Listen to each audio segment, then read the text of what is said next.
What's up guys? Welcome to AnimeKouhai. If you'd like to help me out, please hit the like button and subscribe to my channel. What is it?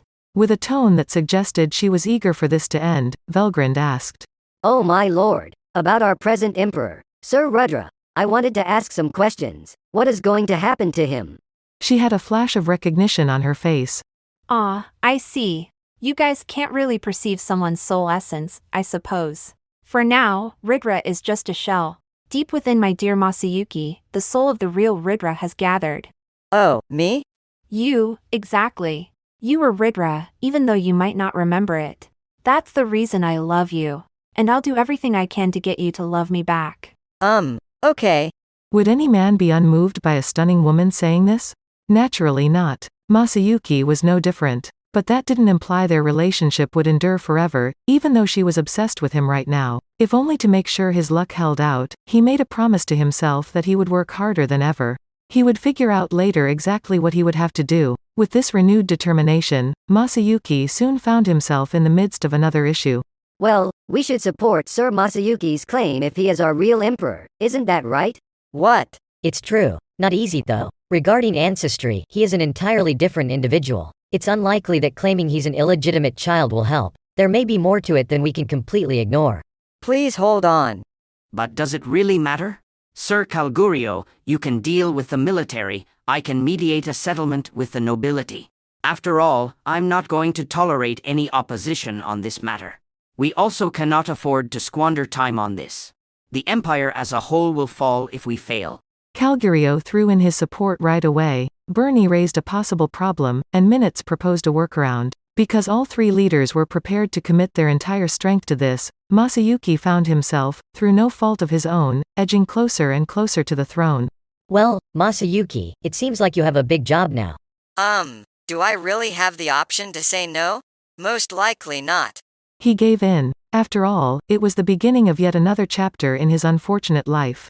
Dino made the decision to be serious. He was having a lot of trouble with someone he could easily beat, which was very annoying, but that was over now. Looking the other way is not something you can afford to do, is it? As he spoke, Beretta's sharp fist sliced across his cheek. What a miscalculation you have made. I find it unbelievable that you're taking on this challenge with your head in the clouds. Apito's Osiris rapier flew by as well. Dino made every effort to avoid the sting, but it was certain to be deadly. Was I being overconfident, or did I really think I was much better than these guys?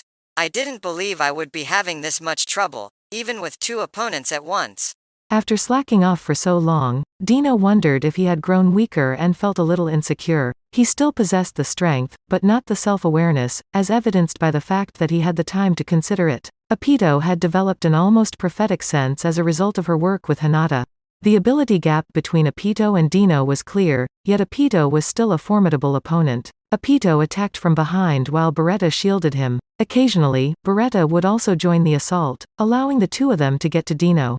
What was much more problematic was Beretta's magic. Beretta's magic was mostly of the support variety, but Dino was impervious to most spells. Put another way, Beretta strengthened his own physical values rather than using magic to directly attack Dino. It was useless to lessen Dino's magic, but there was no way to thwart spells that made Beretta or Apito stronger, faster, or more durable. In that scenario, all he needed to do was obstruct the spell's activation, but since Beretta was a skilled magician and a demon, he could cast magic without thinking about it. Furthermore, Beretta was impervious to the fallen hypno of the unique skill sloth. It was the reason Dino had been having difficulties. It was truly over now, though. It was time to fight back now that the long-awaited feeling had finally built up.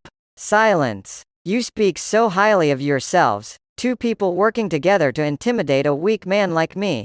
I've been able to keep you folks company mainly because I'm patient. You ought to feel appreciative. Take this and rest. As soon as he completed speaking, the fallen hypno became active. Fairness wasn't even a notion in Dino's dictionary, as was usual. Is it over now? Dino knew he had won when he saw Apito collapse to her knees. His gaze shifted to Beretta, but he had to dodge an impending fist that caught him off guard. Wow, you dared to fight off my sleep. Naturally, I did. Getting caught even once was a mistake, so how is it possible for me to get caught twice?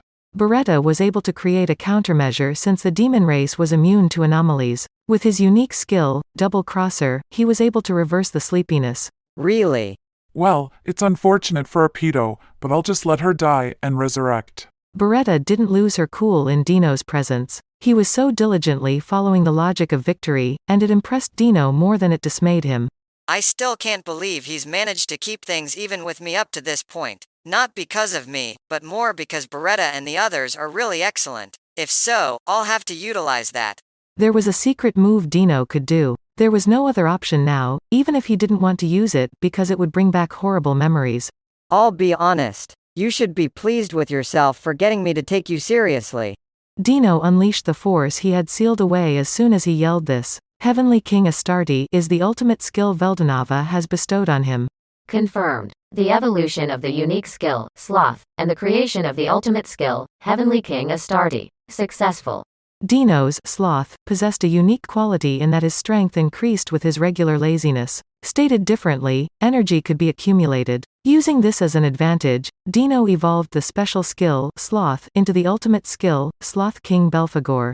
Dino's secret move was that, the creative evolution of Heavenly King Astarte, the ultimate skill. Although it is restricted to their own skill, one can accomplish their desired evolution by using the power of the ultimate skill, Heavenly King Astarte.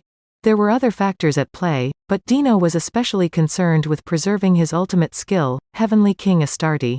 This was due to the fact that everything in the labyrinth was continuously being watched over and recorded. As a watcher, Dino was hesitant to reveal every aspect of himself. Furthermore, that Rimuru guy has a ton of resources and is incredibly intelligent. He even brought out recorded footage as proof when he took out Clayman. In the event that my power is exposed, he can simply take defensive action. Never underestimate the power of Demon Lord Rimuru. Dino understood that there could never be too much caution when it came to him. For the purpose of demonstrating his power, Dino therefore created the Sloth King Belphegor. That power was now aimed against Beretta. Sleep now, fallen catastrophe. The laws were changed, and the good aspects began to revert to the bad ones. Whether the person was dead or living, this temptation moved them from an active condition to a state of inactivity. That being said, there was no coercive force involved, and the intended victim would willingly choose the route of destruction. This might be categorized as hypnotism, although the effects were felt in other dimensions. Nobody would be able to wake up from the Sloth King Belphegor's developed state of sleep. The physical body was likewise destroyed along with the consciousness. However, in this instance, destruction was the intended destination. Still, the level might be lowered and restricted to abnormalities like sleep. It was an extremely adaptable skill. This power could not be stopped by physical barriers, or the like because it did not employ sound as a conduit to transfer the interference waves. The fact that there were so few defenses was noteworthy. Total dominance over individuals endowed with intelligence and emotion was the Sloth King Belphegor's power. Definitely the most horrifying evolution of Sloth, one of the 7 deadly sin series. Dino found it impressive. He attempted to deliberately destroy Beretta so that he would be unable to move for some time. That's why destruction was selected, but it turned out to be more powerful than anticipated. Beretta had disappeared into thin air, and he would need some time to recover. Dino didn't worry that the bracelet vanished along with him because he believed Ramiris's power could make up for that. Besides, he would not have succeeded in his task if he had been easy on Beretta. It's not my fault if you die. Dino thought irresponsibly. But hey, even among all of Demon Lord Rimuru's servants, Beretta is merely a mid-tier player. It was only reasonable for Dino to be irritated. Even a formidable opponent like Beretta was still simply a lower-ranking being without an ultimate skill. Furthermore, he was only a servant and not the Demon Lord in the first place. Dino shuddered at the realization. If the labyrinth's elite members had stayed, was there any chance he might have won on his own? Disappointed, Dino looked at Ramiris. He touched Ramiris's body after noticing that she was sleeping. It should have been possible for him to touch her. Ramiris turned to a speck of light. Then it started to fly about Dino in the shape of a butterfly, as though it were making fun of him. Oh, no way. Do I have hallucinations? He found it hard to believe and didn't want to accept it. However, there was no other explanation for the circumstances. As it turned out, this fight was being watched. I'm glad I was careful, but still. His enemy saw one of his trump cards. Also, undoubtedly, his next opponent would pose a much greater threat. The sound of someone's footsteps could be heard clicking loudly and repeatedly. The lovely butterfly of light flitted like a dance towards the slow approaching man, stopping on his arm. The butterfly transformed back into a light particle before changing once more into the innocent, sleeping Ramiris, who had a contented expression on her face and didn't seem to be aware of anything around her. Beretta, who had been resurrected in some way, lovingly received Ramiris, whose forearm was now her bed. Please take care of Lady Ramiris, Beretta. The man spoke in a whisper. Sure, let me handle it. Do you require assistance? There's no need. Only me is enough. Ramiris's escort had been perfect from the start. Many large traps were set deep in the labyrinth's safest section. The fighting forces were ordered to fight in short, steady bursts to reveal the capabilities of the advancing adversary, all per the directions of a certain someone. Above all, this labyrinth was guarded by the most formidable of guardians.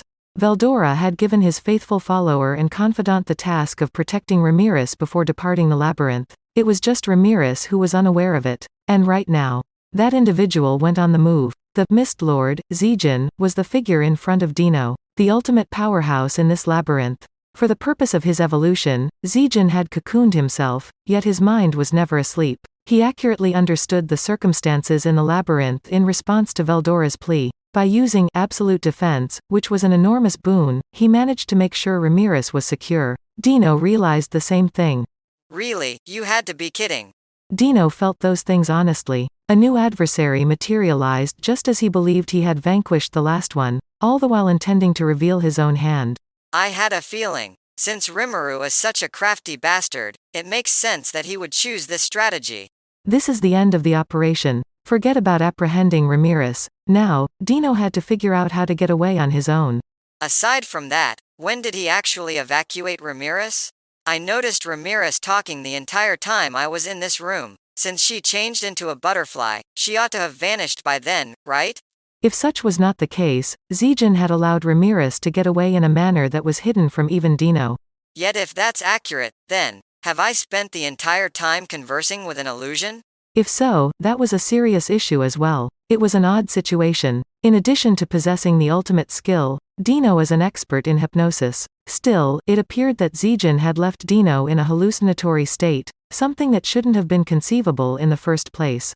That's it for this video, guys. Thank you for always watching my videos and supporting my channel. A big thanks to the AnimeKouhai patrons who made this video possible.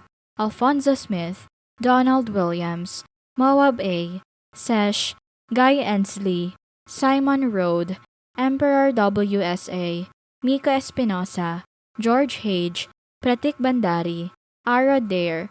Thank you so much for helping out. I'll see you guys in the next video.